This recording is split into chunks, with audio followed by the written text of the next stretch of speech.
growing up in South Africa, there's absolutely no way that you're not affected by apartheid.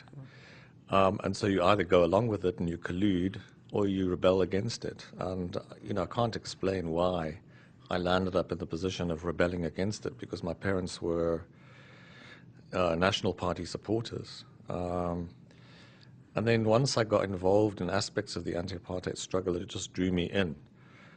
So in a sense, I had a career plan, which was to be a teacher. And then, when I was a student, I got involved in student politics and just got pulled into the movement against apartheid. So, but was there a trigger moment in that? Because I think, as you say, you brought up in a very conservative, National Party environment, which wouldn't suggest in your upbringing, those nurturing years, that you'd end up where you are now. Was there? I saw a lot of ugly stuff happening around me. In what kind of age? When I was 4, 5, 6 years Yeah. old, we lived in a new part of Johannesburg, a new suburb that was being developed, so new houses being built, and there were fields around us, what we call the veld, areas with grassland and scrub. And the police would regularly raid to find people who didn't have the right documents to be in white Johannesburg. And they would chase people in their trucks, in their vans. You'd see these vans careering through the veld with people running away from them just because they didn't have a pass. And then every night at 9:30, or I think it was 9 o'clock, a siren would go off, and that was the curfew. And when you heard the siren, as a black person, you had to get off the streets because you couldn't be in public after 9 o'clock at night. And nobody told me this was wrong. I just thought it was wrong. And I thought that the way black people were treated was wrong. It made me feel very uncomfortable and culpable and guilty, actually, as a white person. So that's where it originated. And then once I got involved in real activities, it just became a trajectory from which I couldn't have lived my life in that system without resisting it in some way. And so that led me to leave the country, to avoid military conscription, to join the ANC. And in the great